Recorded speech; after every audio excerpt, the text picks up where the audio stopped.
Session of the Portland City Council. Keelan, good afternoon. Please call the roll. Good afternoon. Rubio. Here. Ryan. Here. Gonzalez. Here. Maps. Here. Wheeler. Here. Now we'll hear from legal counsel on the rules of order and decorum. Good afternoon. Good afternoon. Welcome to the Portland City Council. To testify before council in person or virtually, you must sign up in advance on the council agenda at www.portland.gov/council/agenda. Information on engaging with City Council can be found on the council clerk's webpage. The presiding officer preserves order and decorum during City Council meetings. The presiding officer determines the length of testimony. Individuals generally have 3 minutes to testify unless otherwise stated. A timer will indicate when your time is done. Disruptive conduct such as shouting, refusing to conclude your testimony when your time is up, or interrupting others' testimony or council deliberations will not be allowed. If you cause a disruption, a warning will be given. Further disruption will result in ejection from the meeting. Anyone who fails to leave once ejected is subject to arrest for trespass. Additionally, council may take a short recess and reconvene virtually. Your testimony today should address the matter being considered. When testifying, state your name for the record. Your address is not necessary. Disclose if you are a lobbyist. If you are representing an organization, please identify it. For testifiers joining virtually, please unmute yourself once the council clerk calls your name. Thank you. Thank you very much. And colleagues, just as a reminder, I will need to leave early, so I'll be passing the gavel to Commissioner Maps. We have a visiting dignitary that I'd like to meet with. So we'll start with item 230, it's a report. Accept the Portland Design Commission 2023 State of the City Design Report. And that goes right to Commissioner Rubio. Thank you, Mayor. It's a pleasure to introduce the 2023 Portland Design Commission State of the City Design Report. First, I'd like to thank the dedicated and talented volunteers who serve on the commission. This commission meets for many, many hours, 2 to 3 Thursday afternoons a month, and they review land use cases and provide design advice. They are a committed, hardworking group that includes Brian McCarter as a chair, Chandra Robinson, vice chair, and members Jessica Molinar, Sam Rodriguez, Zari Sentner, Tina Bew, and Joe Swank. So we want to thank you and appreciate all your service. The commission will be presenting their 12th annual report before council, but they have been operating in the city of Portland since about 1980, providing leadership and expertise on urban design and architecture and on maintaining and enhancing Portland's historical and architectural heritage. The premise of this 2023 State of the City report is Portland Progress. The Design Commission will explain how the application of the design review's 3 tenets, context, public realm, and quality and resilience, apply to 3 exemplary catalyst projects in 2023 that embody the theme A Vibrant Downtown, Civic Strength, and Great Housing. The commission will also introduce its members, the BDS staff that supports its charge from City Council, show support for the new form of government and financial restructuring, and further their support for the housing and regulatory reform project recently approved by this council. Lastly, the commission will also celebrate the 2023 Portland Design Commission's Design Excellence Award winner, the Hollywood Hub, a 200-plus unit affordable housing project approved for construction at the Hollywood Transit Center. I look forward to hearing more today from the commission members and interested public, and am committed to supporting all these great efforts that are underway. Now I'll turn it over to the Design Commission Chair, Brian McCarter, to share the Portland Design Commission's 2023 State of the City Design Report. Good afternoon. Thank you so much for having us today. Brian McCarter is out sick, so today you have Chandra Robinson, Vice Chair, and Joe Swank, a new member of the Design Commission. Thanks for having us. Yes. Good afternoon, Mayor, Commissioners. Look forward to presenting here today. I'm going to cover the first portion of this this review, and then turn it over to colleague Chandra to talk through the Design Excellence Award component. So as Commissioner Rubio noted, Design Review meets 2 to 3 Thursdays every month, and we review design advice requests, land use review hearings, as well as a lot of briefings and master plan reviews for major projects in the city. And again, those 3 tenets are really what we strive to point out through the design guidelines and the zoning code that we have. And so that's context into the neighborhood and surrounding community. Public realm, so the treatment of our right-of-ways and how the building presents to the public. And then really the use of quality materials and how that has a long-lasting permanence within the city and provides our city with resiliency. And the commissioners seen on screen here, as noted by Commissioner Rubio, we have Tina Boo, our public at large commissioner in her first term, myself, a developer in first term, Jessica Molinar, architect, who's been with us for second term, Sam Rodriguez, also a developer in his second term, Zeri Santner, part of the Regional Arts and Cultural Council in her second term, who's also landscape architect, Vice Chair Chandra Robinson, architect in her second term, and finally, Chair Brian McCarter, who is not with us today, landscape architect in his second term. And in 2023, we do want to note that we welcome 2 new commissioners in Tina Boo and myself, Joe Swank. And then more importantly, I think the commission and the staff at BDS really want to thank the service of Commissioner Molinar and Commissioner Rodriguez, who have combined served for 16 years with this commission. Commissioner Molinar's last day on the commission is Friday of this week. And then Sam Rodriguez is leaving the commission in November of 2024. Again, Commissioner Rubio mentioned the BDS staff, and really, we put in some hours to do all of this, but really, the success of the Design Commission is really from the BDS staff and the hard work that they put into reviewing those design guidelines and teeing everything up for us during those design advice requests and those land use hearings. So we really rely on their experience, their expertise, and really their institutional knowledge that comes with that years of experience. Unfortunately, in 2023, we did see the departure of 4 of those very experienced and knowledgeable staff, either through layoffs or transfers to different departments. And a lot of this is just due to how BDS is funded, relying primarily on permit fees and the ebbs and flows of the economic cycles that we are in. But really the challenge there is when we rebound from one of those cycles and we don't have that institutional knowledge, that experience to kind of ramp back up and keep pace with developers and projects that want to come forward in that process. Again, Design Commission welcomes kind of a new form of government. And I think the big thing is, as we continue to grow, is how can we look to revamp some of the funding structures for BES, and how do we really kind of mitigate some of these economic cycles and not be so tied to that, so we can retain more of that institutional knowledge.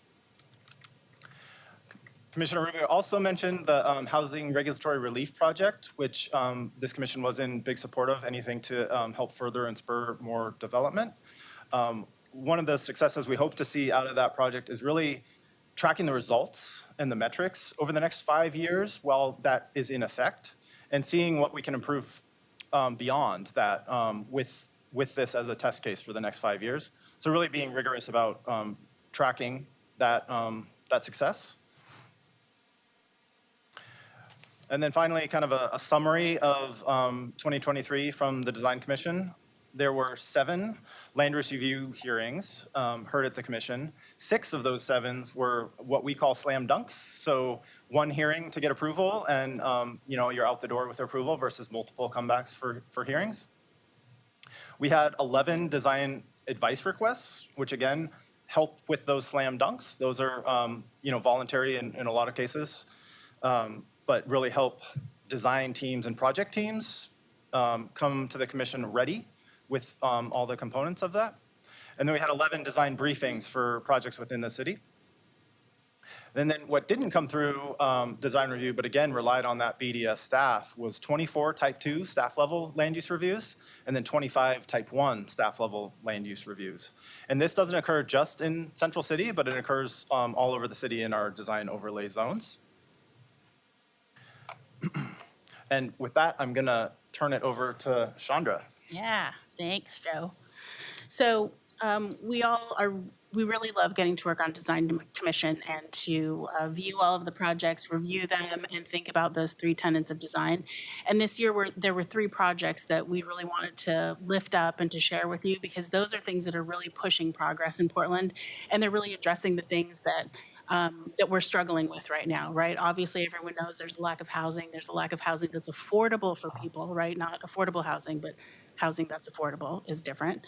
And then there's also not enough people downtown to keep it lively because of COVID and offices not being fully staffed. And so thinking about those things as being really important, and then also kind of sharing the presence of this sort of civic structure that we have in the city. We have this great university downtown, and we have all of our city buildings, right? And showing that those are running and beautiful and active is really important to the life of the city. So the 3 projects that I want to share with you today are a project by Henneberry Architects that's right downtown, a project by Lever Architecture that's on the PSU campus, and a project by Holst that is the Hollywood Hub Housing. And these are all bringing vitality to Portland in different areas and in different ways. And these are all projects that we felt that Design Commission were able to review and give some thoughts to that really helped make the project even better than it was before, and they were great. So the first one I want to talk about is the Alderway storefront improvement, and this was a DAR that we saw this year. And with the DAR, design advice requests, those are not always required, but this is to kind of talk about the elements of the project and what things are working or not working. So you can see this building right on Broadway in Alder, right downtown on our main street, a really prominent building that we've all walked by a million times. This has been many different things over the years, and when it was originally built, it didn't have an active storefront, right? So there were places where cars could drive in, not necessarily where you could see into the building. You kind of see that in these historic photos. And then this is the current condition of the building. So it has these sort of deep awnings that overhang and kind of shadow it. It's a little bit harder to see in there. The existing building kind of feels a little bit short. And it's a historic building that's really beautiful. So when you do renovate it, you want to do something special to it. So the proposal was to start to add more glazing on the ground floor so you could really see into that space and start to align some of those mullions with the apparent structure above that didn't carry all the way down to the ground floor. So it really made a connection between the upper and the lower parts of the building, kind of made the design itself more cohesive, really embracing that structure. They wanted to obviously fix broken and damaged parts of the upper floor facade so that the whole thing felt really new and vibrant.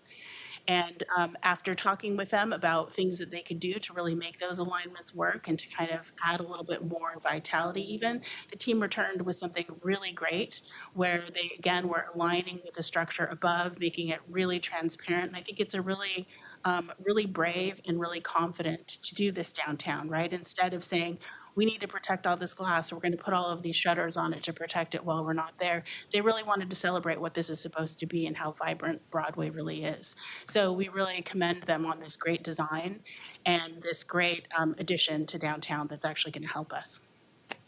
And here's another image of that and how vibrant that space can be, where they really pulled the glass higher up than it was before. So it makes that ground floor much taller, which is a really grand kind of presence that's necessary for important downtown streets. The next project to talk about is the PSU Art and Design Building. And this was seen in DARs as well as a formal land use hearing. And this project is really important because it's right on the park blocks and it's right on Broadway. So it's the farther end of Broadway, the south end. It's almost the last building. It's right next to the Native American Student Cultural Center, which is a very small building, right next to this large building. So the design team came in, and admittedly, this is my firm, but this is one of the projects that's doing a lot in the city, right? So the design team came in, and Nate from our office presented it, talked about an art yard in the center of the building that would allow students to create art and leave it outside as they were working on it instead of put everything away for security. Views out into the park, a really grand civic presence on Broadway. And then one of the things that we talked about with them was because the Native American Student Center was only one story and very small, that they needed to find a way to kind of make that less apparent and make sure they weren't blocking views to that building, since it actually is the last building on that street. So they reduced the mass in that area, brought the height down, and the added bonus was that it increased light into that courtyard. So their revisions actually made something more prominent entries on Broadway, better loading, and then better views of the Native American Student Center. So you see this really great civic building on the Portland State campus that has a great presence on Broadway and on the park blocks and really respects the Native American Student Center. The third project that we're going to share with you is the Hollywood Hub, and we did see this for DARs and for land use. And their big issue was that there were some very unfortunate sort of zoning rules around this area that made it so that they were going to end up making two buildings, right? One sort of just a little tower and the other an L shape around it.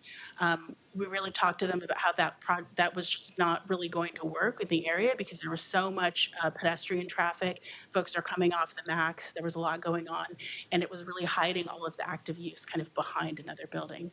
So they worked really hard, and they talked to everyone that they could, and were able to actually turn this into one big site so that they could create a building that really supported the pedestrian and transit uses in the area. And what they came back with was something that's really beautiful and blends public and private really well. So it feels really open and active and safe. And we do actually have folks here from each of those teams who are going to come and talk a little bit more about their projects. And the Hollywood Hub, I would like to share, is our #1 award winner for design excellence for 2023. It's an awesome project that's going to provide a lot of housing and is really going to create a very safe and beautiful space at that Hollywood Hub that's a super busy part of Portland. So we really commend them on their design and their project. And I'd love to welcome up Fiona Lyon, Noah Rosen, and Dustin Furseth for the Hollywood Hub project to come up and share a little bit with us. Good afternoon, Mayor Wheeler and city councilors, commissioners, I'm sorry. My name is Fiona Lyon, and I'm the design manager for TriMet's TOD program. I'm honored to represent TriMet today to accept this award for our team. This project signifies so much for our region, our partnerships, and our community.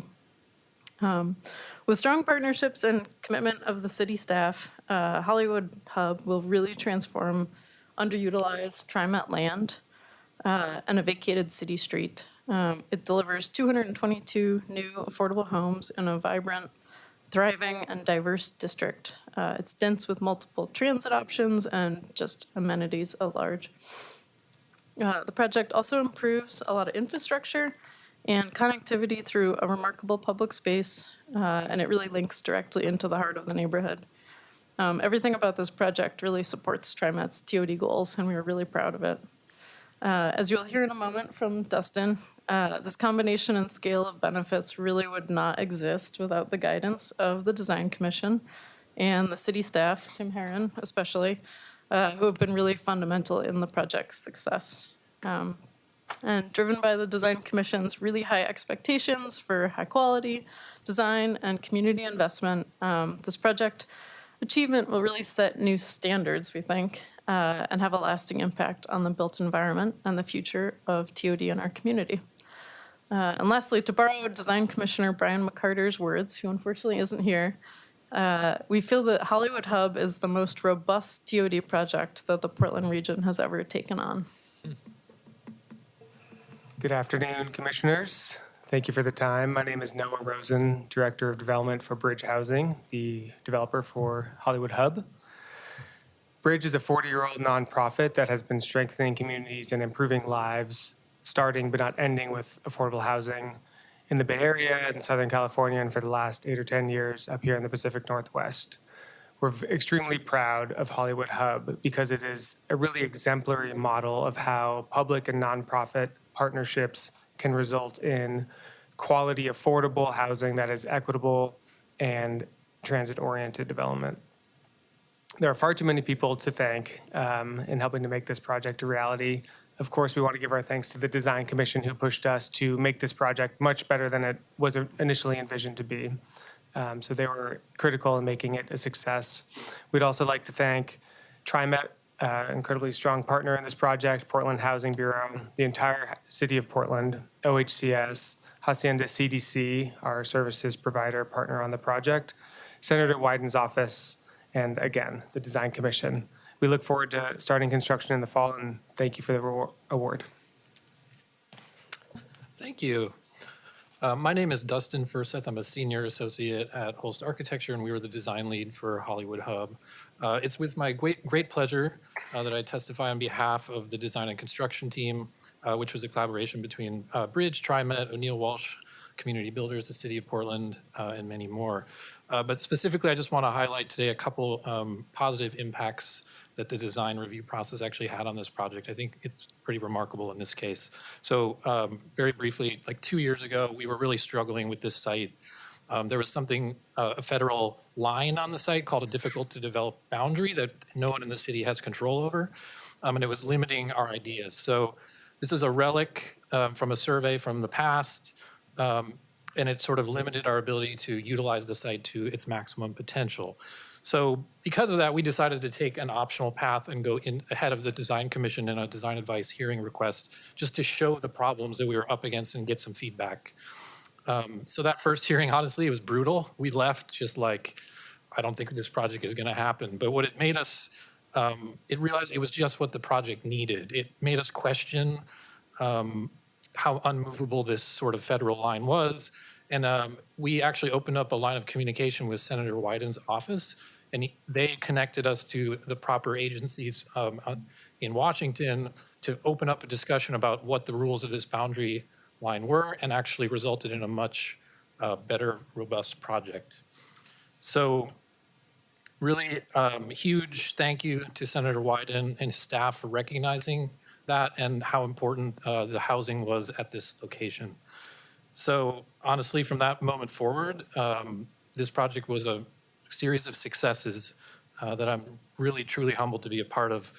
We were able to shift our focus and deliver a design solution that enhances the public realm for all Portlanders and provide that housing that for who needs it most. So we believe in creating architecture of quality and permanence, public spaces that connect us and unite us, and projects that capitalize on our city's mass transit system. And so in closing, we really couldn't have done this without the help from our city planner, Tim Herron's constant attention and dedication to this project, the Portland Design Commission's help thinking outside of the box. And lastly, I just want to thank the City Council for recognizing and elevating good design and the critical role that it plays in the public realm of our vibrant city. So thank you. I Thanks feel for like an we awesome should say project. congratulations. I mean, it's a fabulous project. You deserve to get the Architectural Excellence Award for it. It is very well conceived, and congratulations. It's amazing. Thank you. Appreciate it. Thank you so much for an awesome project. Do more. All right, next, we'd like to invite Jason Franklin up for the Portland State University Art and Design Building. Welcome. Thank you. All right, good afternoon, Mayor and members of the commission. I'm Jason Franklin. I'm the Associate Vice President for Planning, Construction, and Real Estate at Portland State, which essentially means I oversee the physical campus there. So I want to say thanks to the Design Commission and staff for inviting me here to talk about the project that you, Chanda, already introduced. PSU is a willing partner in helping lead the renaissance of downtown Portland, and I think the construction of our new 100,000 square foot mass timber building for art and design is another positive step towards a downtown that emphasizes arts, education, and culture. As was discussed already, a new building in downtown is always a complex undertaking and with numerous design challenges, and in this case, so we're building on the park blocks, so there's heightened attention to that. However, with early advice from the Design Commission and guidance from staff, we were able to design a new building that demonstrates PSU's commitment to high-quality architecture and placemaking. As Chandra talked about, we engaged the design review early in the process, as well as communicating PSU's attentions to the project. We were able to get feedback that really helped shape this project. So we came in with some ideas. And I really think it's that open dialogue between the architect, the owner, and the design commission that results in the best projects. And we've had numerous projects go through the design commission, and I've got to say this was one of the most productive and really rewarding experiences I've been involved in as we helped transform the shape of this building and really emphasize the Native American Community Center next door, as well as providing, honoring the space on the park as well as on Broadway. So it was a very positive discussion. This is the last full block set on South Park blocks, and so in many cases, and actually in their cases, there's actually no back. It's all front to the building, which poses all kinds of issues. Like where do you load the building? Where's the trash go out? All that, and where's the front door? So the Design Commission helped us think through these issues, and I think the end product really is much, much better than we would have been able to come up as the design team and owner on our own. So I want to thank Lever Architects and their partners, the Design Commission, design staff for all their great work and helping to make Portland a great place to live and to have great architecture and places that we can all enjoy. So, thank you. Thank you, Jason. Commissioner Ryan. Yeah, so did all of the art that was on the second floor of Newburger Hall, is it all moving there? It is, yep. Yep, so we're moving it there. Actually, art and design is currently in 5 different buildings across Right. campus. Yeah, so this is the first time they'll be all together in one building, so really. That's exciting. Yeah. Will the gallery move over there too? The Jordan Schnitzer Museum of Art will remain in what used to be Newburger for everyone to Okay. see, but we'll have a new student-run gallery in this building. I worked there a while ago and we talked about this day, so exciting. Yeah, thank you. That's great. Wonderful. Thanks, Jason. All right, and next up, I would like to invite Tim Eddy and Jason Smith from Henneberry Eddy Architects to talk a little bit about the Alderway building.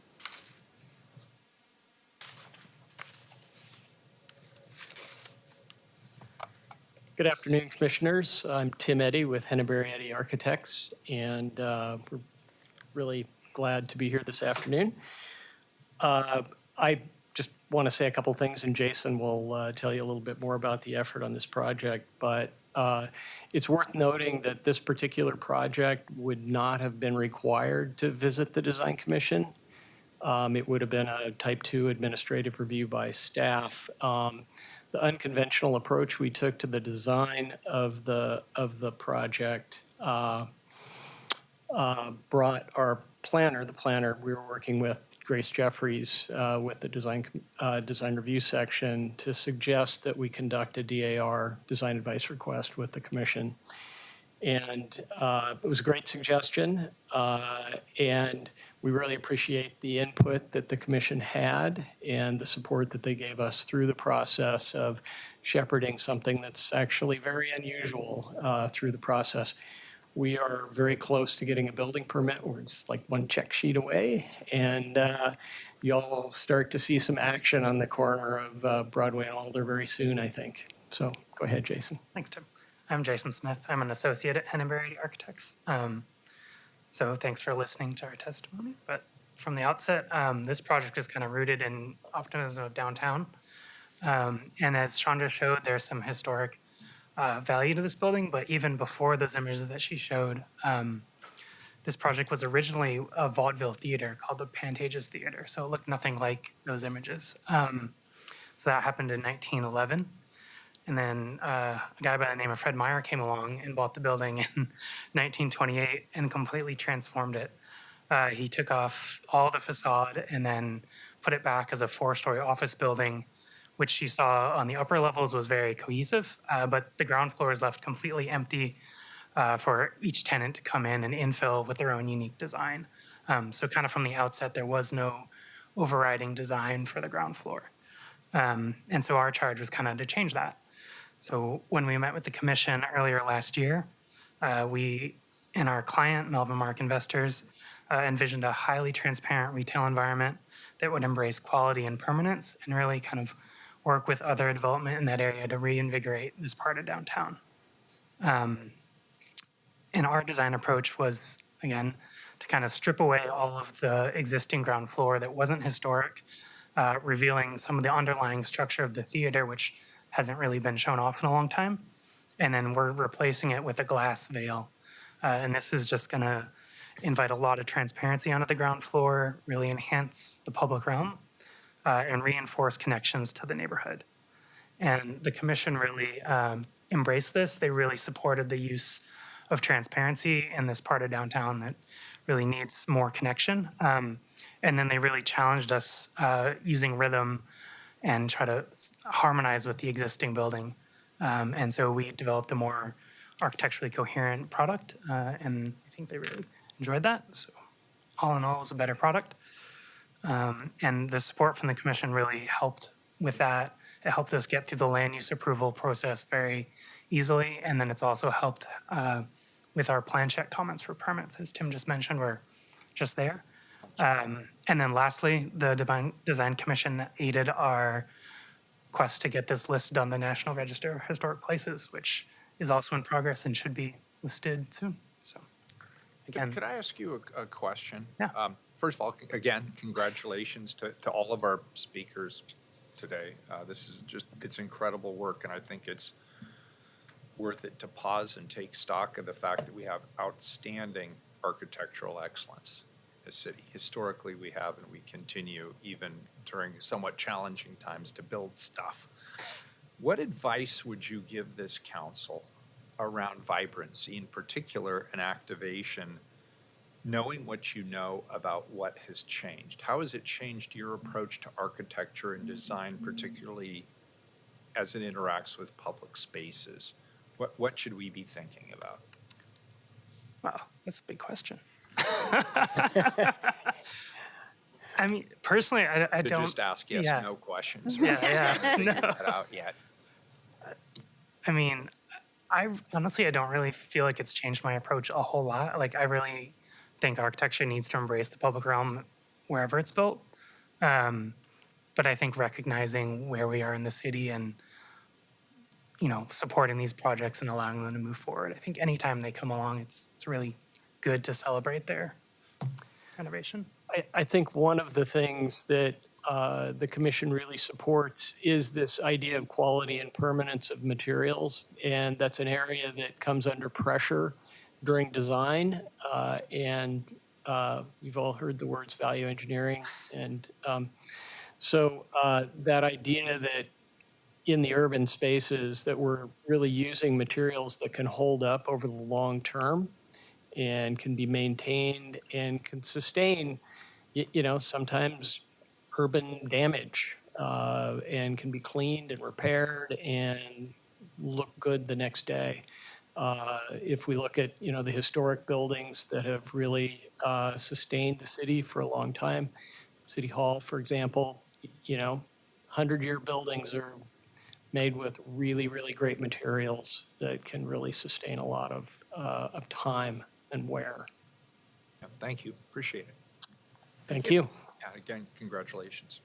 Thanks, Tim and Jason. All right. I'd like to invite up Sam Rodriguez in case any of you have questions for us. Thanks so much for listening.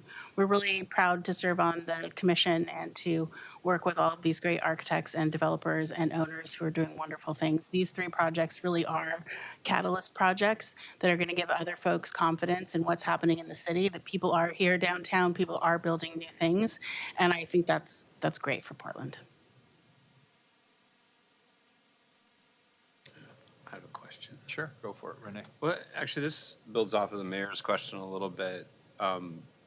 It's, first of all, I just want to acknowledge this wonderful day to celebrate beauty in the city and what great designers and architects are doing. And so it's a moment of celebration that we're still creating stuff that's going to last a long time. I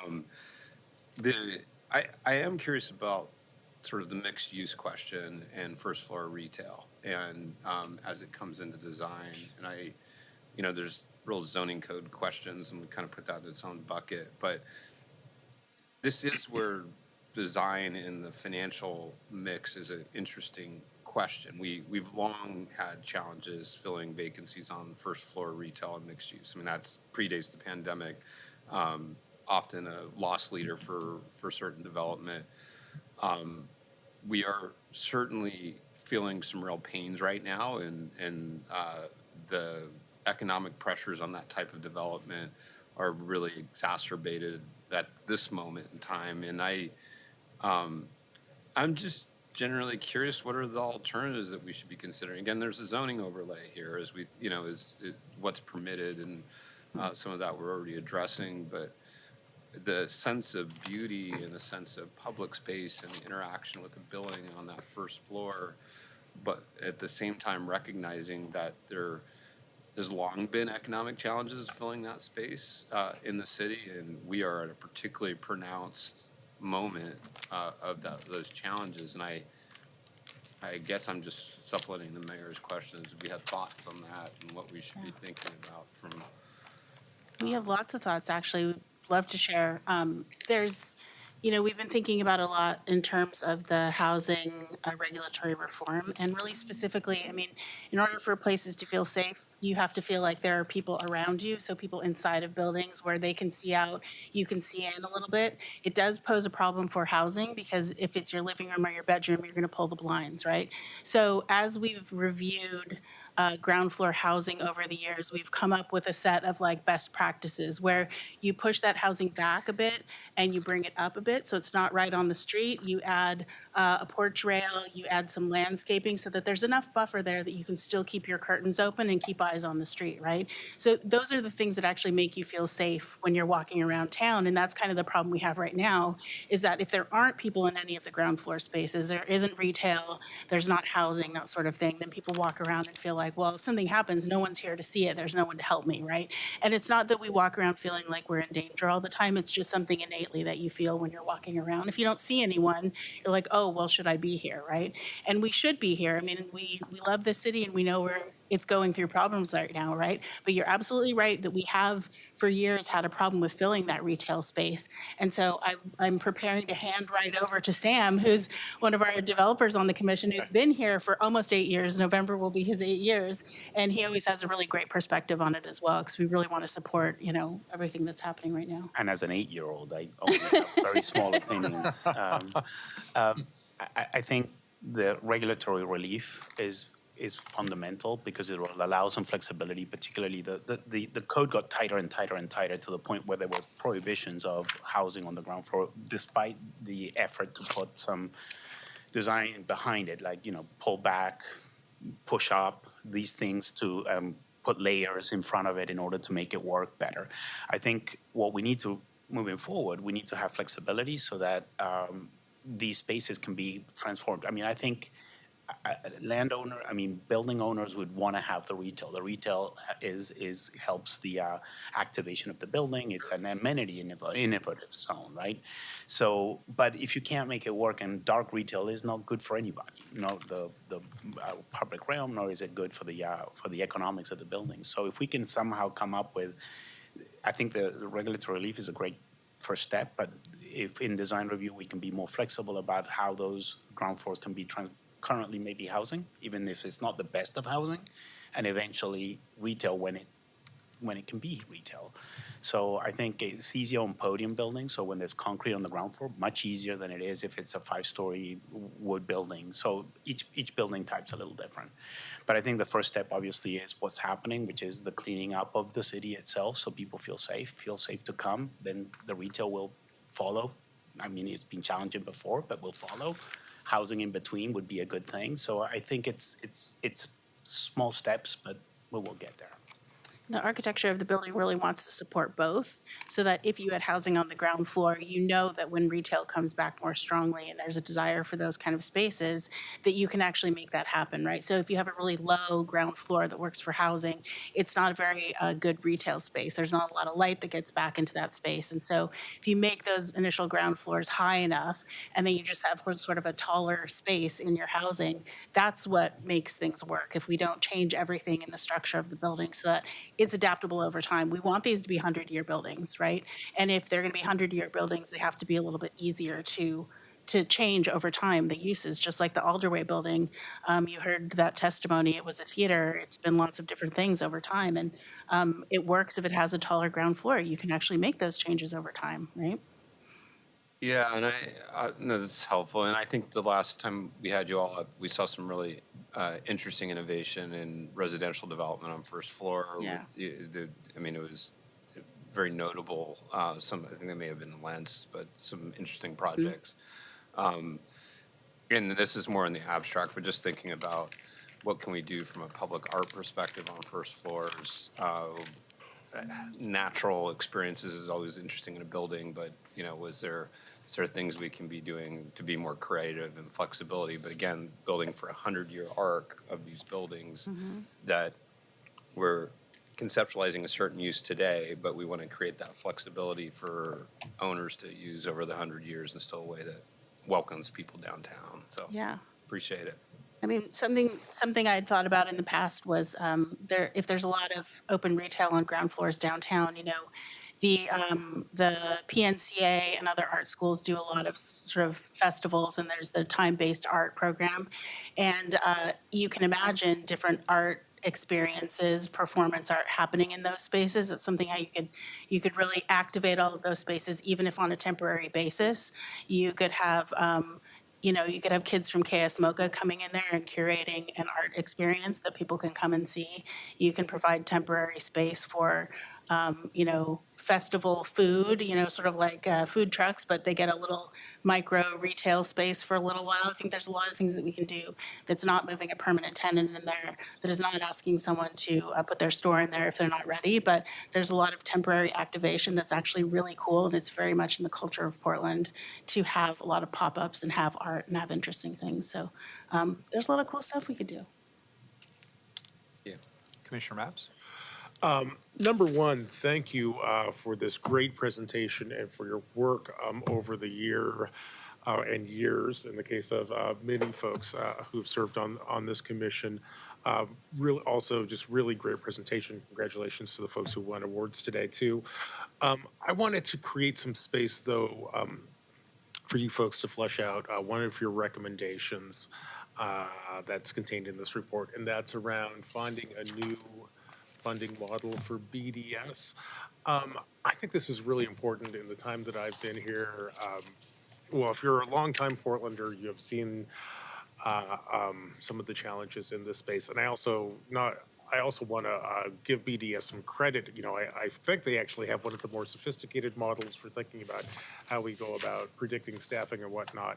At the same time, we do seem to, every 15 years or so, have a moment of crash, and that causes a lot of disruption. Number one, just so everyone in the room kind of really hears it, and number two, number one, can you unpack the problem for us? And number two, if you have any ideas about new directions or options that we could look at, could you flesh those out too? Yeah, really good question. I know we've all kind of been thinking about this a little here and there. Sam? Well, I mean, yeah, I think obviously, ideally, there should be at least a base budget that the Bureau could count on so that there's a base to start with. I mean, it might be a mix or hybrid funding structure.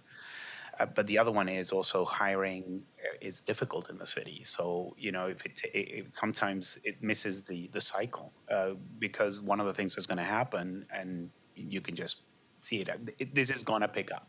We were seeing 3 times as many projects 3 years ago. Yeah. Now we're seeing very few. So there's not a lot of workload in the city, but it will increase. And when it increases, that means that the timelines for permits, the timelines for approvals, all those things are going to, and we lost some brain trust too. So there was already some shorthand happening in the city with their clients, the investors, developers, architects, engineers, and whatnot.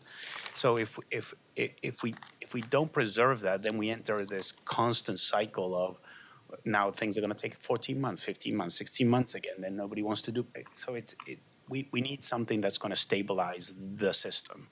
And when there is the opportunity to staff up, that it's done in a fairly expedited way, because at that point you're going to be competing, as happened in the last cycle.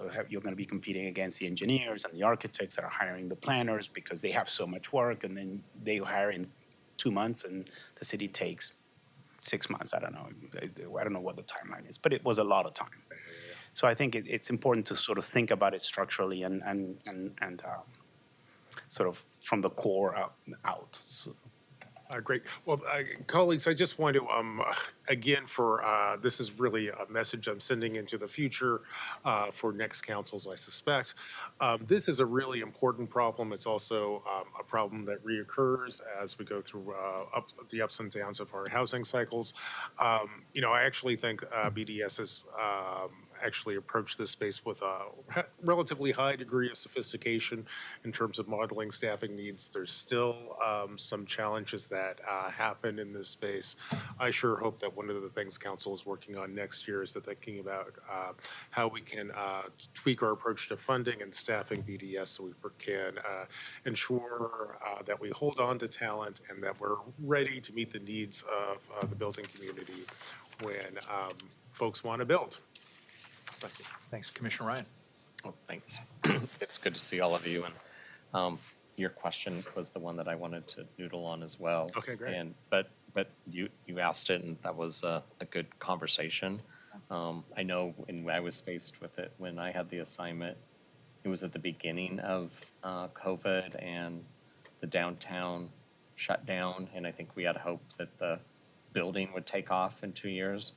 So we were able to build a bridge, the financing, so we didn't experience 2008 again. It's the lingering reputation and investments that aren't happening in Portland that's really at what we're looking at now. So now we're forced to really think about that new funding model. And in some sectors, you could be more nimble with the talent and you could shift people around to different bureaus. We have some internal HR regulations that make that hard. So I hope when we do these conversations, we do try to think out of the box, even if it means having some tension about what that looks like. I think we could go deeper on the other question, though. I put my hand up as the great questions were being asked, but I think that space where there's regulatory relief and incentives needs to keep being explored. I love the dialogue about the first floor and your comments about the high ceiling. Thank you, of course, that made sense. I don't know if we're going further enough, and I know we have to we work with the state, who also has rules and regulations. So I just want to hear some more top of mind thinking, because you're volunteers that work your tails off and you put in so many hours. So you have every right to feel really free to say anything you want to us. And so I'd really hope, especially this gentleman that's leaving the commission, I had a couple of conversations with Sam since I've been in office, and you've never been shy to give a couple of thoughtful comments. So what else? What have you not said yet? I would just say that obviously, and yeah, don't give me the Great, foot. yeah. it's not a good idea. But anyway, No, I think it's one of the way more important fun things to to think stay away. about is there's an investment that has been made over the last 3 or 4 years to permit and entitle and permit projects. There's a whole bunch of projects sitting in this building, actually. The permits are sitting in these buildings, waiting to be picked up. They can't be picked up because they can't be financed at this time. So we just need to do everything and not possible, because if we want if we want a quick spurt of development, that's a year and a half worth of work that's sitting in those Or permit those files. Well, it's permits at this point, but part of it is entitlement, which is what we do at Design Review Commission. That is probably easier to extend, but the permits are also just as important if we want to spur development quickly once the financing environment changes. So I'm not quite sure exactly what the limitations are. There seems to be some code, code updates that happen every so often that could actually stop permits from being valid anymore. We need to look into that in order to make sure that when the financing spouts actually open, those permits can be picked up. That's also, by the way, money that will enter into the city in lots of money will enter into the city as permit fees, which will allow things to actually move faster. If we have to start all over again, that's 2 years out. To say the spigot is open tomorrow is 2 years out. Go through design review, go through permitting, get a permit and start building. By the time you build that thing, it's 5 years out. So it's just something to keep in mind that there's a lot of projects out there that are waiting to be But then picked there up. could They be a new just code that comes in and that would cause clutter for that suddenly to not be a valid permit. Yeah, I mean, it would have to start all over again because permits have changed enough. It could have consequences that way. So, I mean, it's beyond the Design Review Commission issues, but as long as you gave me the microphone, hey, I'll. That was thought-provoking. I'll use it. APS and BDS. There are active conversations about that. This is not the first time Yeah, we've I heard know, we've that. talked about it. And yes, it's because they're expiring now, but the financing hasn't been able to get through. And so it's in this vicious cycle. So yeah, we have to be rethinking. Really, And there's yeah. a lot of I mean, stakeholders. and maybe not everything can be, extended, but if we can extend them as much as possible into This council 2025. can explore some regulatory relief on that angle somewhere. Yeah, and I think there's some extensions that have been made already based on, but the landscape keeps changing, the projections keep changing, so we have to recalibrate each time. So yes, that's an active conversation, and if it needs to come in code form, then it will come. But yeah, Good. more TBD on that. Anything on the incentive side? Well, I mean, I just think that, I think as a communication thing, we need to communicate. The city's looking great. It is starting to look really good. Tell that story that you told me recently. Yes. Well, I had an investor. Yeah, I'll tell a quick story. I have 2 projects in Hillsborough. I had an investor showed up. He wouldn't actually stay in Portland. He stayed at a Hampton Inn in Beaverton, of all things. I mean, just this. Anyway, picked him up, did the tours, and then brought him to Portland because it's beautiful out here. And he lives in Denver. He was impressed. He was impressed to the point where he's like, Denver is worse. But Denver somehow doesn't seem worse to investors. So we need to communicate that. So, I mean, I've got another investor. I've got to go in a little bit that's in town. I'm just going to go do the same thing again. So we all need to do this. But also, I think it needs to be a programmatic, systematic communication strategy to show that, yeah, you know what, these hotels are cheap right now. Come stay here. The restaurants are still fantastic and it's safe. Let's just do that. So the work is being done. Congratulations to you all for doing that. And I think we just need to make sure the city is a beautiful city. Design review is an important piece of this because, I mean, I cover Salt Lake City and it's not as intimate and as beautiful as Portland is. And there's many cities like that. Houston is not that. Dallas is not that. All these other places. So we need to exploit what we have, which is the city that is intimate and beautiful, and it's got great food, and the people, nobody honk their horns, and it's a great place. So let's communicate that so that Yeah, I think that Portland gets more press, and so then we get more bad press when there's bad press to be had, right? But all of us on Design Commission, we do this as volunteers for 8 years, and then we also do this every day in our regular job, right? So we all have a really good sense of what people think about Portland, and so, as an architect, when I have clients, I drive them around and I say, see, it's not on fire, things are beautiful. And in fact, in the last year, I worked really hard with a couple of groups to bring the NOMA conference here to Portland, downtown. So the National Organization of Minority Architects, we started a chapter in 2020, a Portland chapter, and we brought the conference here that had 3,500 designers of color from around the country come here and stay at the Hilton, and they were here for 4 or 5 days. And now this summer, there's also going to be an EDRA conference, which is an academic-focused design conference, and there's going to be another 1,500 people. So these are smaller conferences, but it's what we do all the time because we care about the city, we know it's great, and we want to bring people here. So even in other times, we're trying to get people here. So we want to work with you. If there's conversations you want to have at other times, we're happy to hang out and have a coffee and talk about it, because we love this stuff, right? Absolutely. Great, thank you. Commissioner Rubio. Yeah, and I'm sorry to put you on the spot again, Sam, because you're I should have the left. person who has so much experience, Yeah. and so many of my colleagues have already asked a lot of great questions that were on my mind too. But I will ask this one because you, over time, have been at the nexus of so many different lines of work, not only in design work in BDS, but also Prosper Portland, also the Housing Bureau. So what advice do you then have we're here for 8 more months, 7 more months, really? What should we be focusing on setting things up for the next council? And then what do you hope perspective that we can try and pass on and set up for the next council to be aware of coming into this work new? Sure. I think, excuse me, I think, as you know, I mean, you started as a freshman. All of you at some point were a freshman council member, and it takes time to get your sea legs and figure out how all things go. I think it would be wonderful if there were, for some of these more critical areas, there was some education. And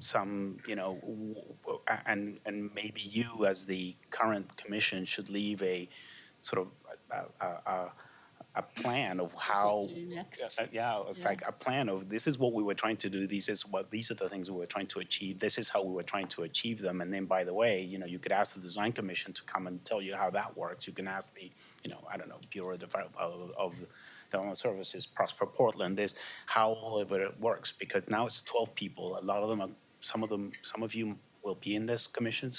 A lot of them are going to be brand new to this. So it's going to be a whole different system of government. So I think in order to get the continuity, we need both for you to create almost like a foundational document for what is it you were trying to achieve, which you've achieved a lot. I mean, we sunk into a really deep hole, and it seems like we're getting out of it. So how do we keep that momentum going is your plans. It might be different. They might change them, adapt them, do different things to it.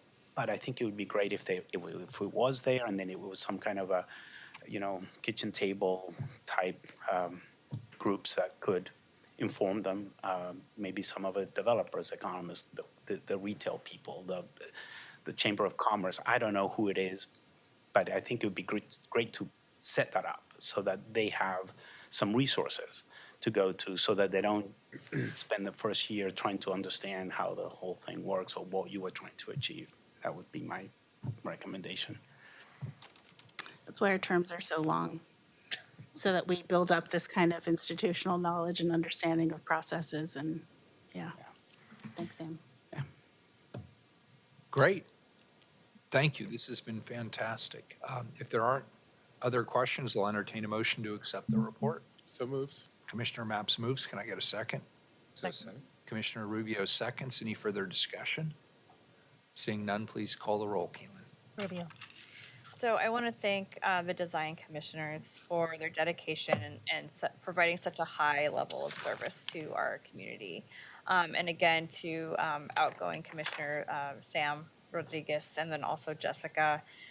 Your work has literally shaped Portland, and we're a stronger city for all of your time and your talent. And so we are greatly indebted to you. And also congratulations to each of the design award winners for their innovation, their creativity, and for showing through your design, you're reminding us who we are as a city in a time where it feels really important to see that right now. And also it's reminding us how beautiful and vibrant our architecture here is in our city. It's really good to see. I also really appreciate the mention of history and neighborhood culture. I think practically everyone mentioned it in their own way, and that's important to Portland.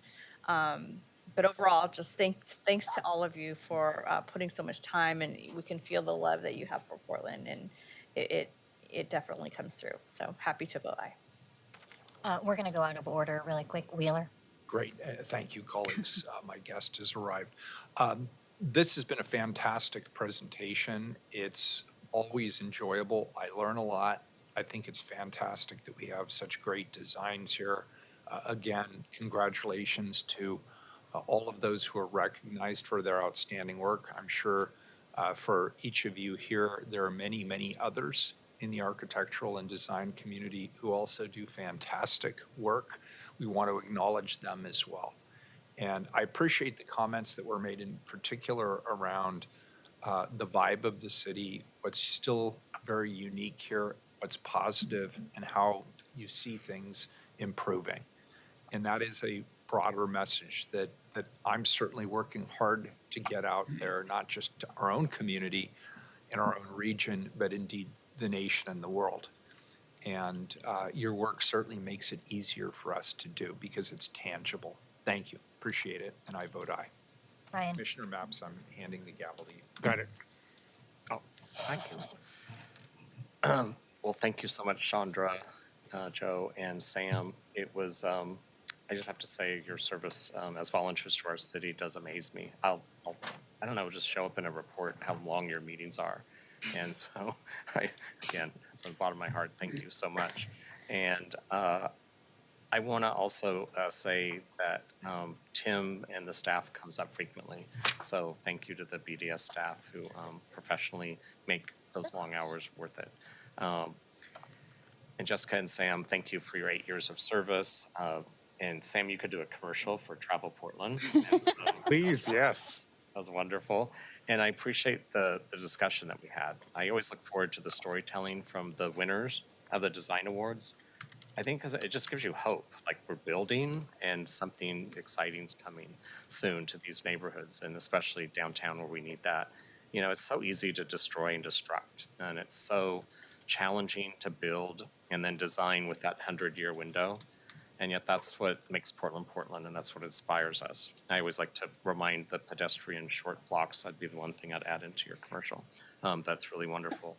So thank you for being here, for us having some nuanced type dialogue on developing and building. It's a very exciting space, and I think sometimes it gets put into a really simple narrative. And anyway, I really look forward to constantly being in touch with this report. And I love the questions that Commissioner Rubio asked about how we will make sure that this is lifted in our new form of government, because we want to make sure that we stay in touch. I accept the report. Gonzalez? What an inspiring day. And just thanks to all the creators and the builders that keep the city inspired and working and building. I vote to accept the report. Mapps? I want to thank you for a truly excellent presentation. And again, thank you for your work throughout the year. When I heard that you meet twice a month, my heart sank a little bit because I know how challenging that is. But it is so important, and we really saw so many examples of that today. Really happy to receive this report. This is one of the many times in this job when you come out of an item actually more optimistic about the city than you were when you even started the day. So thank you for uplifting us all. I vote aye. And the report is accepted, I believe. Keelan, can you read the next item, please? Item 231, Accept the Portland Historic Landmarks Commission 2023 State of the City Preservation Report. Great. Commissioner Rubio, I believe this is your item. I will hand the mic over to you. Thank you. Colleagues, next I'm happy to introduce the 2023 Portland Historic Landmark Commission State of the City Preservation Report. I'd like to start by thanking all the volunteers who serve on this commission. This commission is another hardworking commission that gets together 2 full Monday afternoons a month to review land use cases and provide design advice. They are a dedicated, hardworking group that includes Andrew Clark, Kimberly Moreland, Chair and Vice Chair, Hannah Bronfman, Cleo Davis, Maya Foti, Christopher Jose Hugo Hamblin Agosto, and Peggy Moretti. Thank you, each of you, for your service to the city and to the Landmarks Commission. Now, this commission will be presenting their 14th report before council, but they have been operating in the city of Portland since around 1980 as well. Historic Landmarks Commission provides leadership and expertise on maintaining and enhancing Portland's historic and architectural heritage. The primary focus of this 2023 State of Preservation Report is how retention and reinvestment in our existing built resources in general and historic preservation in particular can be key to the city's success in continued recovery from the COVID-19 pandemic and the economic and development downturn that have followed. So their presentation will include an overview of existing and necessary programs that can utilize existing resources to address ongoing issues like the housing and climate crisis. Also highlights of how historic buildings can be key models for office to housing conversions, and discussion around the need for the city to ensure its compliance with state law in the preservation of historic resources. And lastly, the commission will also highlight its project of the year, a unanimously approved conversion. Well, actually, I'll save that for their presentation.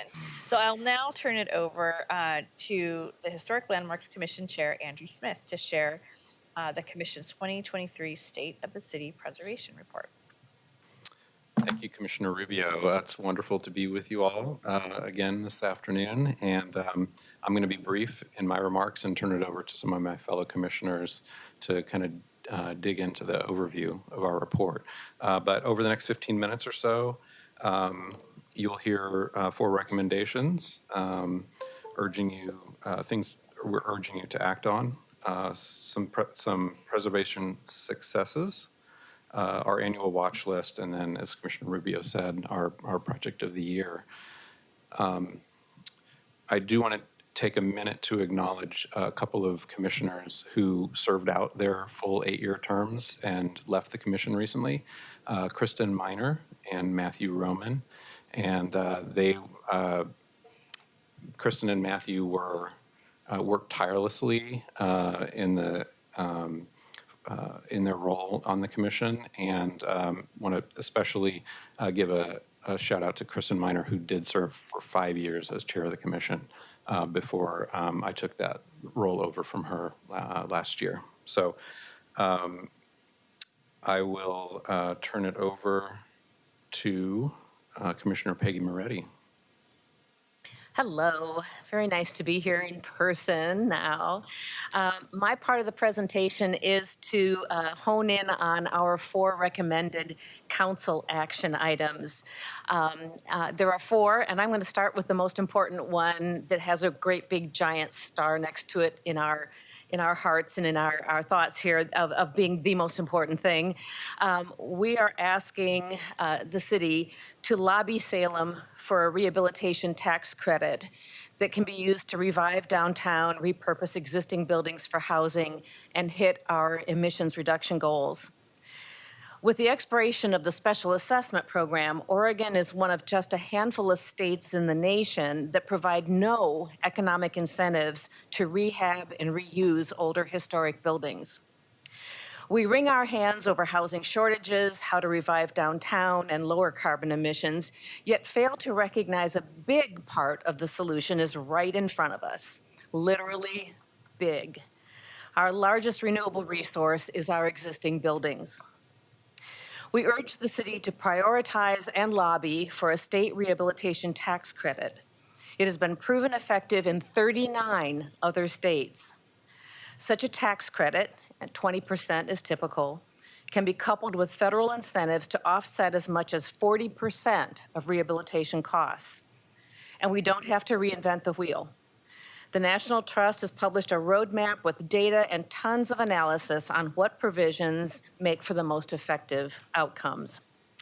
One real quick case in point, the state of Illinois. Since taking effect in 2019, their tax credit program has created thousands of jobs, reduced landfill, encouraged millions in private investment, and 99% of the housing units developed are affordable.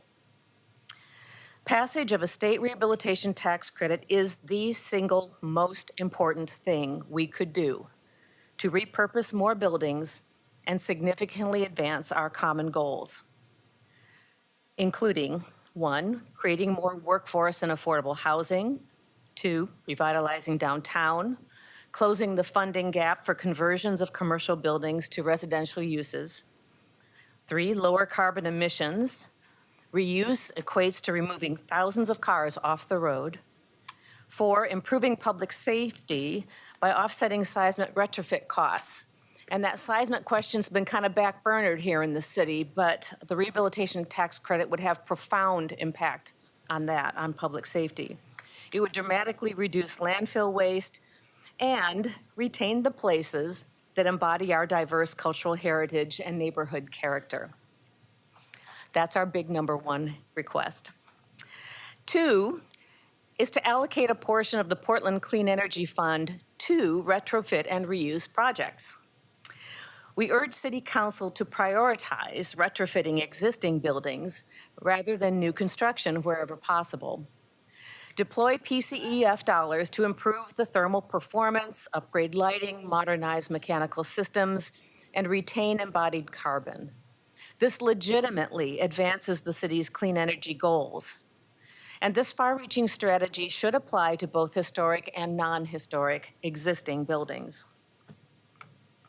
Our third request is that we do come into compliance with ORS 358.653. Under this statute, the City of Portland is required to maintain and protect city-owned properties which are listed in or eligible for listing in the National Register of Historic Places. It requires consultation with the State Historic Preservation Office when a listed or eligible historic property is going to be transferred, sold, demolished, or altered before that work can proceed. We ask you to take stewardship of these taxpayer-funded assets seriously. The Historic Landmarks Commission is pleased to hear that city staff is working across multiple bureaus to ensure the city's compliance, and we ask that you please follow through. And finally, we're going to echo the Design Commission's points about permanent funding for BDS staffing. For the Historic Landmarks Commission, retaining talented BDS staff is critical. Many of the projects that come before us involve careful navigation of how to interpret land use regulation and apply high-level design criteria, while still encouraging creativity and robust development. It does take years of on-the-job training to develop the required body of knowledge that was recently lost. The current approach shoots the city in the foot, so let's stop doing that.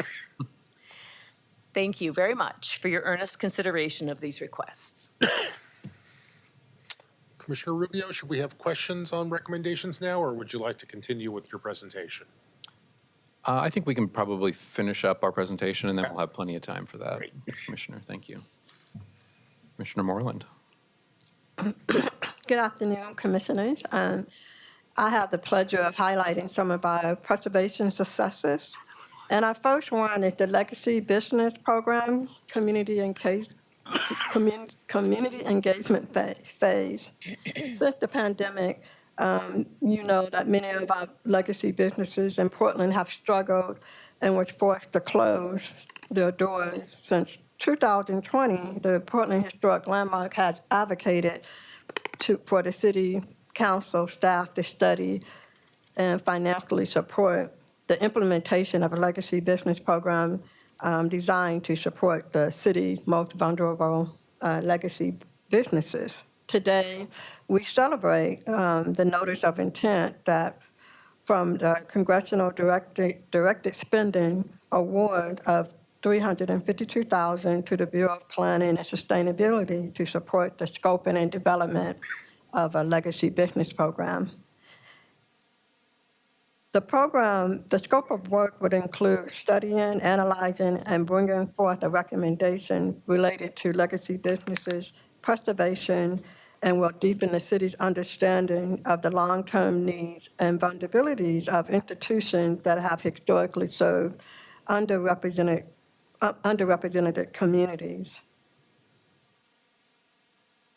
The Legacy Business Program will provide relevant resources to businesses that meet specific criteria for a legacy business program to remain economically viable and, if needed, protect their older buildings. And we are looking to the San Francisco model to direct our study of what could happen in Portland. The next steps include working with BPS to coordinate with interested parties to design a project approach that best represents and responds to the need of Portland's long-standing small businesses and other community-serving institutions. Opportunities for community participation and feedback will be provided in 2024 and 2025. The project is expected to conclude in late 2025, at which time the city will consider implementing one or more programs designed to protect our historically significant legacy businesses. Our next success includes the tools that we use to protect our resources, including our historic destination reviews. I'd like to highlight two projects, one located at 2069 Northwest Overton Street. Last year, the Historic Landmark Commission held this Type 3 Historic Destination Review to designate the property at 2069 Northwest Overton Street as a conservation landmark at the request of the owner. The proposed resource is a 2.5-story wood frame structure constructed in 1902 in a craftsman style, sited on 5,000 square feet lot in Northwest Plan District. A conservation landmark is a type of a historic resource designation to signify a building, portion of a building, structures, objects, or landscape, trees, sites, or place that the city has designated for its special historic features. On October 31st, 2022, a contributing resource in the Overton Historic District, formerly located at 2137 Northeast 9th Avenue, was lost due to fire. At the request of the property owners, staff approved the relocation of the house, once located at 1606 Northeast 9th Avenue, to the newly vacant parcel at 2137 Northeast 9th Avenue. And also, as part of this request, the Historic Landmark approved the destination of the relocated house as a contributing resource in the Overton Historic District. The relocated and newly designated contributing resource is a 2.5-story single-clad house with a rusticated stone front porch, column, and chimney. And our final successes are three National Register nominations. The first one is the Dr. John D. Marshall Building, which is a one-story modern commercial building at 2337 North Williams Avenue that was constructed for Dr. John D. Marshall in 1952, one of the small numbers of Black physicians working in Portland during the early post-war era. The building is significantly associated with Black-owned businesses, professional offices, community programs, and the Black medical history. Early in its history, Dr. John D. Marshall used the building to serve African-American families in the Lower Albina area as a dental clinic, and a period of significance for the building spans from 1952 to 1979. And from its construction for the Dr. John D. Marshall through the end of its association with the Portland chapter of the Black Panther Party. And we recently expanded that to 1980 when the period of significance was expanded to 1980 because that's when Dr. John D. Marshall stopped his practice. The other one is the Jim Pepper House, which is, I believe, our first Native American historic nomination. It's located at 10809 Northeast Fremont Street in the Portland Park Road neighborhood, and its association is the indigenous jazz artist Jim Pepper of the Ka and, excuse me if I mispronounce, in the Muskogee Creek heritage. He was an innovator of jazz, rock, fusion, and world music, and Pepper is internationally renowned for his composition, melding popular jazz music with rock, folk, and mainly traditional Native American music. And final nomination that we're really proud and was actually announced after the publication of this report is the Beaches Mall and E.D. Kennedy House at 2516 Northeast 26th Avenue in Portland, Oregon. And I had the pleasure of working on both the John D. Marshall and the Beaches Mall Kennedy House. And it was, both of those nominations fall within the African American Resource in Portland, Oregon from 1851 to 1973 multiple property documentation that you guys approved in a few years ago. And the Beaches Mall Kennedy House is located in the Portland Grant Park neighborhood, and it's located within the boundary of the National Register of Historic Place listed Overton Historic District. And Mrs. Kennedy and her husband were the editor and publisher of the early Black newspaper called the Portland Advocate. And Mrs. Mall, Mrs. Kennedy goes on to be an early leader of the National Association for the Advancement of Colored People. And she also was one of the first African Americans to enroll in the Northwest College of Law. And in 1922, she became the first Black woman in Oregon to earn a law degree. And also in 1922, she began hosting multiracial social events in her home. And in 1932, she announced her candidacy for state representative for Multnomah County's 5th District. So she was an amazing Renaissance woman, and we're just so pleased that her home has been nominated as a historic landmark. Thank you. Thank you. And on to our 2024 watch list. Great. I will start with the Centennial Mill, which you can see. It was called Crown Mills, which subsequently became known as Centennial Mills and was operated as a flour mill on Portland's waterfront between 1910 and 2000. Originally built by Balfour, Guthrie and Company, Centennial Mills was once one of the largest such facilities in Oregon and the last major flour milling operation in downtown Portland. Milling grain was among Oregon's earliest and most significant industrial endeavors, and the wheat trade became Oregon's single largest export during the 20th century. The most recent proposal includes demolition of all the historic structures on site. These buildings are character-defining features of the Portland waterfront. Their removal will continue to add to the erosion of Portland's unique architectural character. We look to City Council to lead the effort to support new designs that retain as much historic character and industrial context as possible along this uniquely important river frontage. Next slide. The next slide is Vista Bridge. It was designed in 1926 by Fred Fowler, a 1912 graduate of the University of Oregon. It was listed on the National Register of Historic Places in 1984. It was financed, half of it was financed originally by citizens of Portland, and then the other quarter was financed by the City of Portland and the electric company, which is an interesting anecdote. It's a reinforced port-in-place concrete structure. Unfortunately, the bridge became a destination for suicide, with the first incident possibly occurring shortly after 1926 when it was opened. Since then, fences have been erected on the bridge. They look temporary. Debris is catching between the historic components and this temporary fence, causing damage. It could potentially be causing structural damage. We look to City Council to support efforts to fund a condition assessment and design studies to find a permanent solution to make the bridge safe, reverse the structural deterioration caused by the temporary fence, and make it more compatible with the historic character of the bridge, and of course, ensuring that it's safe.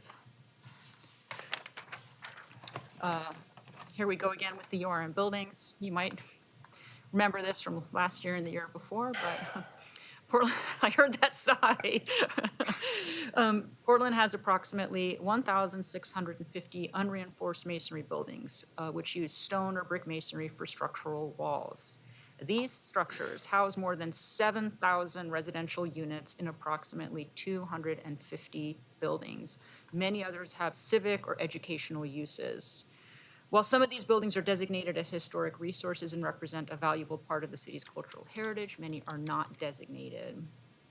Because they are fragile in a seismic event, as you all know, in 2019, the Portland Bureau of Emergency Management formed a URM group comprised of representatives of URM building owners, tenants, subject matter experts. In fact, Andrew and I were on that committee as well to sort of, from the historic preservation side of it. And of course, there was more compelling things that happened, including the pandemic, that sort of fell apart. But we absolutely have to keep an eye on that. It has to happen. There's a lot of good things that would come from it. Not only would it make the city safer, but it would also bring people back into the buildings, make it safer. And in the fall of 2024, HLC asked the city to renew its commitment to finding solutions back to the rehabilitation tax credits mentioned earlier to aid in the retrofit of these buildings and, again, find ways of providing funds to and resources for the owners to retrofit them. Finally, downtown, again, thank you, Commissioner Rubio, for introducing an ordinance to expedite removal of graffiti from personal property. We saw that. We appreciate it. We need to get people back into downtown. We all know that. How do we do that? Everybody wants to know how to do that. One, of course, is the office to Resi, and back again to the rehabilitation tax credits. You know, how can we help fund these initiatives, bring people back into the city, make the buildings safe, find different uses, so it's not just office, it's also residential. You know, other cities are finding ways to do this, and we can too. And then finally, I'm very pleased that with the doom and gloom, I can also introduce our project of the year, which is a super exciting project. We unanimously approved the conversion of the former First Church of Christ Scientist historic landmark into a club with restaurants, spa and bar, and construction of a new detached 6-story hotel on a vacant parcel within the landmark boundary. I'm part of a lawyers biking group that bikes on Mondays and Thursdays. We bike by this building for years. I look at it falling apart, and it's always just a heartbreak. And so when this came through in front of landmarks, it was just so exciting. It's a massive building. It needs a ton of work, and the conversation wasn't, you know, how can we get rid of it? It was, how can we add on to it? The design is complementary, very thoughtful. And so, gosh, wouldn't it be great to have more projects like this and more developers that can find ways of bringing buildings like this back to life? And with that, I think I can invite the testimony, the two architects from the two design teams, the past and the current. I think they're online. Oh, I'm sorry. Should we ask a question, or should I introduce the? How would the commission like to proceed? Colleagues, do you want to have questions now? It sounds like we have some invited testimony, and I believe we have at least one member of the public who's signed up to testify today, too. Sure. Yeah, let's hear the testimony. Okay, great. It's my understanding, so there's a past architect and a current architect, and both are here. Matthew Ponsolo from Ancra Moisum Architects and Paul Alessandro for Hartshorn Plunkett Architecture, and I think they're online, correct?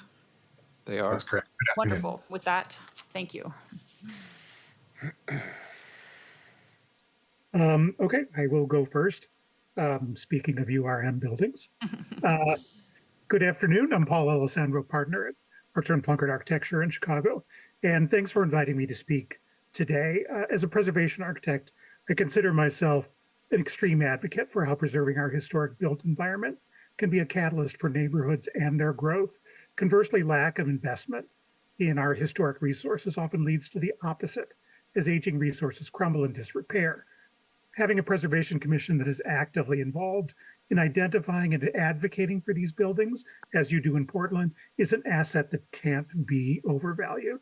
Specifically for our work on the restoration and the reuse of the First Church of Christ Scientist building, we were presented with a multitude of costly challenges.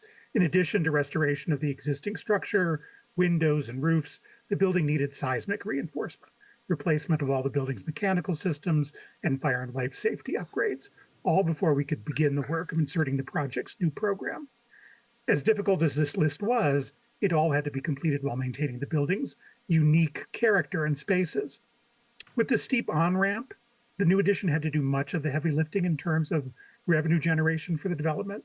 One thing we all understand in preservation and development is it takes dollars to get projects off the ground, especially when the barrier to entry is often a neglected and deteriorating structure in need of millions of dollars of work. The Commission was understanding of the development needs and actively worked with us to find historically appropriate solutions, including incentive programs like affordable commercial space at ground floor and ground floor height bonuses that allowed us to make the hotel addition an asset not only to the potential hotel guests, but to the neighborhood residents as a whole. This was the starting point for our interaction with the Commission. Their thoughtful, transparent, and collaborative engagement was instrumental in achieving not only our goals, but the city and neighborhoods as well. Through the Commission and the public process they encouraged, we were able to arrive at a North Star set of objectives and work to find ways to achieve them. Also, beyond the work resource, the Commission was extremely helpful in assisting us to find opportunities to make the new hotel addition an integral element in the development of the neighborhood. The public process, particularly for these discussions, helped us focus on what was desired by residents who will be able to utilize its many amenities, as well as what would be most appropriate for this historic district. Historic commissions can make or break a project. Rigid rules and lack of transparent process often lead to unsuccessful outcomes, and worse, can lead to the loss of historic resources. In Portland, however, this process works. Our project would not have gotten off the ground without the consistent and careful work of the Commission, and their assistance was instrumental in shaping the new building in a way that allowed for good design and for maximizing development opportunities consistent with the goal of all the stakeholders. Congratulations and thank you to all the members of the Historic Landmarks Commission. Great. Thank you, Paul. My name is Matthew Ponslow, and a senior associate with Ankrum Moisen Architects, the local architect of record who will be taking the project through permitting and construction. Thank you for inviting me to testify today. We are very excited to be working with the team to realize this beautiful design and save a piece of Portland history. These projects don't come along every day, and we're very honored to be involved. Upgrading the historic property to a new use with modern amenities and increased safety through seismic upgrades is a worthwhile challenge to keep this project around for the next 100 years. The design team has also been working with the Oregon State Preservation Office and the National Park Service to save many significant details and to try to keep the historic quality of this project intact. The process at the state and national level has greatly benefited from the review and early input from the Portland Historic Landmarks Commission. We would also like to thank the Bureau of Development Services for the ongoing support as we work through the permitting process of making this project into reality. In the coming months, we hope that the city will continue to support the project with a smooth permitting process and consideration for reducing fees or providing other incentives or credits in this challenging financial market. Thank you again for honoring the project. We look forward to helping create a space where Portlanders can thrive as we move forward into the future. Thank you. Thanks, Paul and Matthew. And with that, I think our presentation is concluded. Colleagues, do we have any questions for our panel, or would we like to hear from the public testimony that we have today? Okay. Keelan, do we have any public testimony? We have one person signed up, Sarah Hobbs. Hi, Sarah. Come on up.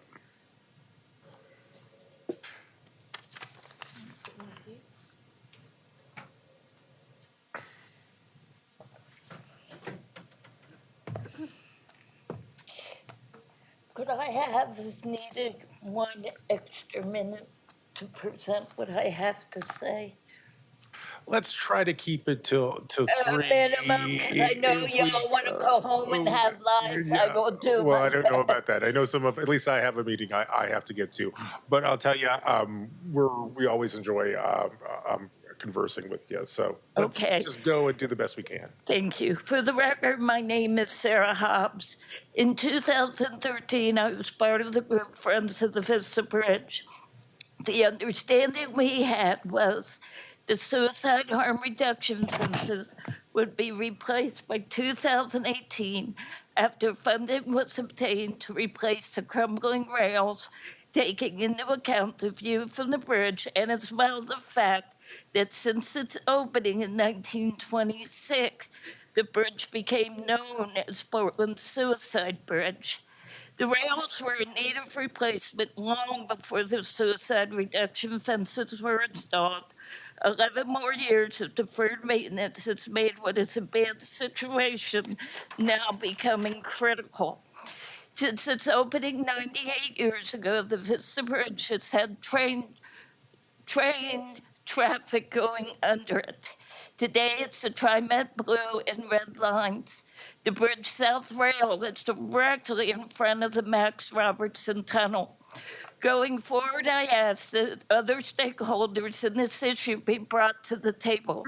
TriMet, Dwight Holden, the executive director of Lines for Life, who I know Commissioners Rubio and Ryan has reached out to your offices, neighbors that live near the bridge or travel over it, people like myself who have suicide-lived experience with the bridge. The commission mentioned in the write-up the Ford Street Bridge. I found in the city archives a letter dated April 1915 where a doctor, knowing that suicidal people were drawn to the bridge due to the iconic view, asked that the city put 6 feet of razor wire on the rail to prevent people from climbing it up and over the rails. That was not done. Ultimately, we saw the issue transfer to the Vista Bridge later on.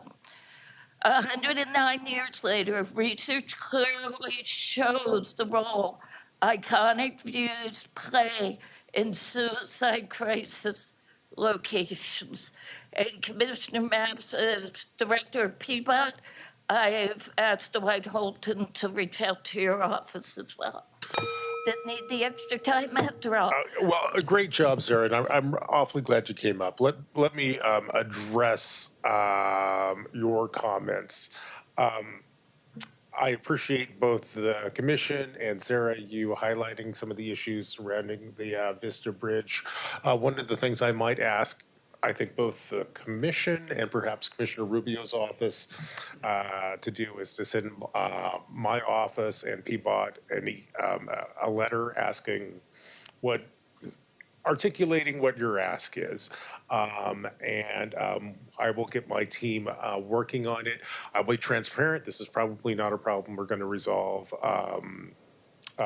before the end of the calendar year, but maybe it is. It's not been resolved in 109 years. It's still an ongoing problem. I totally appreciate that. I have to take a look at what's happening in the budget with PBOT at this point. So that's the kind of problem I'm trying to manage now.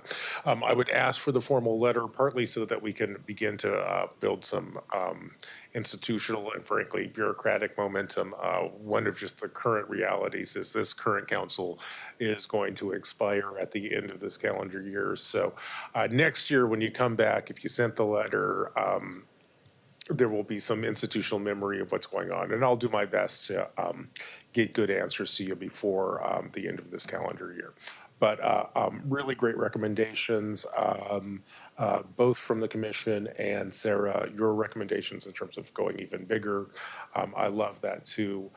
We'll engage in a dialogue with you around how to do better in this space. Real quick, when we drove in 2013 to look at how we could keep the bridge safe, we thought they were going to be gone 5 years later. one of the biggest opponents to any suicide prevention being put on the span was TriMet, because that bridge literally is right smack in front of the east end of the westbound Max Robertson Tunnel. Sadly, in May of 2013, we lost a 15-year-old young lady to suicide. And unfortunately, she passed away on the Max tracks, and though things were hurried to get the investigation done, to get the light rail going, it still brought Max traffic to an unexpected halt for 6 hours. So I support the historical significance. It's just how can we come together to work together to say it is historic. It is a beautiful example of 1920 arch-span bridge architecture. Let's just find a way to keep that deck safe within the historical parameters. Got it. I'm on it. If we can exchange some paper on this, I'll make sure that our teams work on it, and this conversation can either get resolved by the end of the year, or we can get some momentum going into 2025. Thank you very much. Keelan, I believe, do we have any more testimony today? No, we don't. Colleagues, this is the point in the program where we could open the floor up to conversation or questions.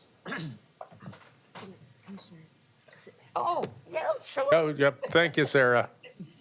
I'm pretty easy going. Ryan. We have these hardworking volunteers here. It seems I think it's my 4th report, and I enjoy this every year, and they come back to back, so sometimes I think I commingle them a bit in my head. But it seems like with the historic, you've focused a lot more preservation on history and the stories of the people that inhabited those spaces. And I don't know if this is new or if it's something that's been going on for a while, but I just wanted to give space. And I am looking at I think as it relates to the history of underrepresented communities, it's kind of a new movement towards recognizing the cultural history, because we really didn't have the resources to build those elaborate buildings, and they had the architectural features and Queen Anne styles. But so I think so there is this movement to be more inclusive by expanding the definition of historic preservation to include cultural histories and heritage as well. Thank you for holding that space and making it now, I think, a part of the culture. Going forward, it's just really wonderful to hear those stories, and I just really appreciate it so much. So I just wanted to lift that while we're in this. Thank you so much. Yeah, thank you. And Commissioner Ryan, if I could piggyback off on your point, one of the things I was really glad to see when you listed your preservation successes was the Jim Pepper House. I'll tell you, I don't know if Sean Cruz, who owns that house, is watching today, but he has been a tireless advocate over many, many years to celebrate the legacy of Jim Pepper, a Portlander, a Park Rosian, a saxophonist. And one of the great things, if you know Sean, within 15 minutes or so, you're probably going to learn something about Jim Pepper. But it really, when his love of that house, which is also Jim Pepper's house, and Jim Pepper's music is sort of a celebration of Portland, I think it's really great that as we talk about historic preservation, we're not always focused on the grand buildings that frankly represented the establishment of 100 years ago, but rather sometimes it's great to preserve the spaces that everyday Portlanders who really did remarkable things to basically make this town the way it is really important. And I really appreciate your work in this space too. Yes, and a lot of his research was incorporated into the nomination. And Jim Pepper, he grew up there, but he would also write his music in that house when he would come visit his father. So it had such significance to not only his childhood, but his music career as well. Absolutely, and as long as we're singing the praises of Jim Pepper, I'm sure I used to sit on the board of the Jim Pepper Fest music festival. I'm sure it's still going on. It's if you've been a Portlander for around for very long, it's hard to avoid serving on that board at some point. Tends to happen in the summer. I encourage folks to go out and check it out. It's a great celebration of Park Rose, the arts, and Jim Pepper. Colleagues, any other questions? Well, I have a couple of statements. I'm glad I wanted to definitely recognize the Jim Pepper piece. Your other kind of council action items I thought were notable. I know I'm creating more homework for you. I appreciate the recommendation that we lobby the state legislature for a rehabilitation tax credit.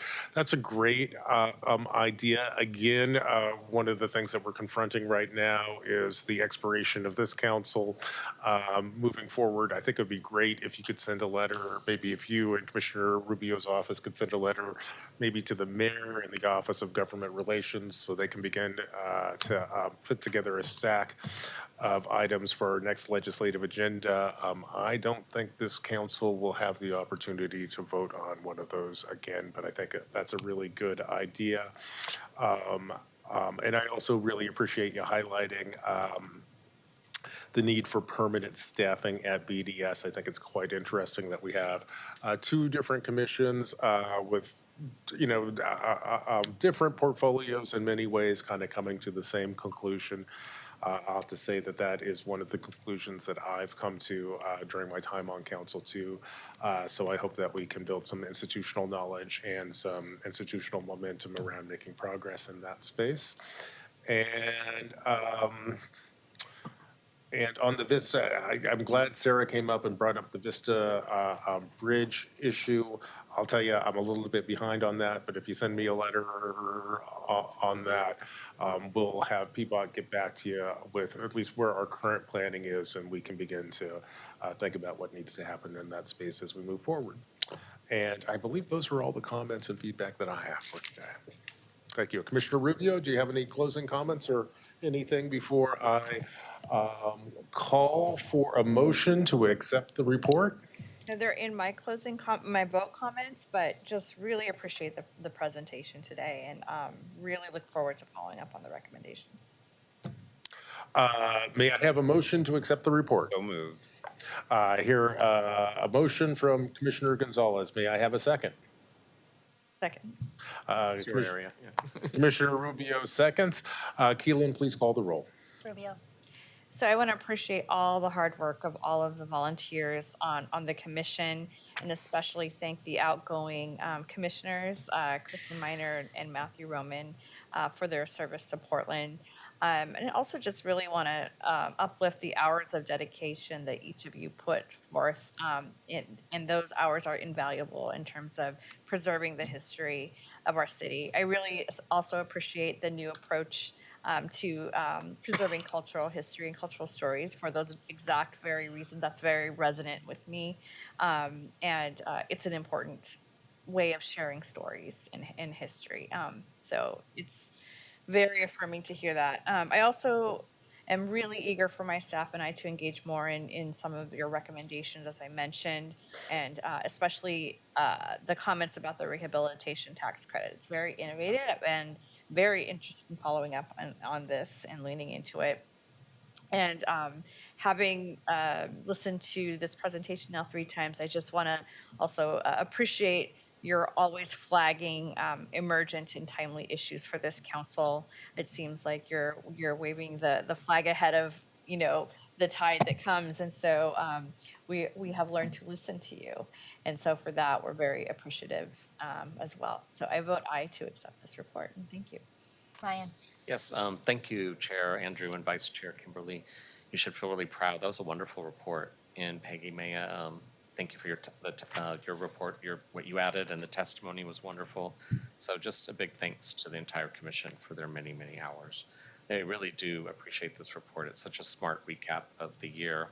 And I do agree with your priorities, especially those focusing on the rehabilitation tax credit. I was kind of shocked to see that I think there are 40 states that have already figured this out. 39. and 39? It's been I exaggerate. years. Yeah. Yeah. It closes that funding gap that I know the commissioners heard about for on that office to commercial to residential.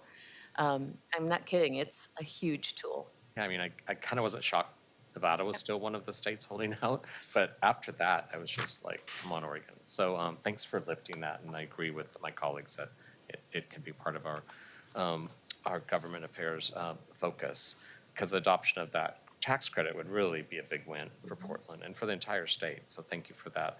I also want to highlight a theme that sometimes isn't heard enough, and that is just the Historic Landmarks Commission reminds us that we don't need to keep reinventing the wheel. Like, there's 39 other states that have already figured this out. This isn't special. This is just like, get with the program. As mentioned in the Q&A, thanks so much for going beyond the marble, the columns, ornate, and lifting the courageous and resilient spirit of those who inhabited those spaces. Cultural history is restorative justice. I so appreciate it. I accept the report. Gonzalez. I just want to thank you for helping to celebrate our shared history and the various cultural contributors over the years.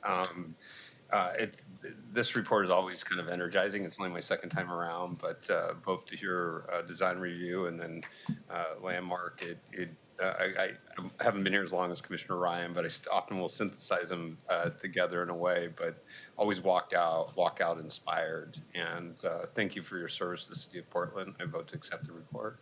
Maps. Again, thank you for the presentation. Thanks for this work. I tell you, this presentation is one of my favorite of the year. I always come out of this with a deeper appreciation of the city that I and all of us love, which is among the many reasons I am glad to vote aye. The report is accepted by council. And with that, Keelan, I believe we are done for the day. Is that correct? Done. Great. Thank you very much. We really appreciate everyone who came in today.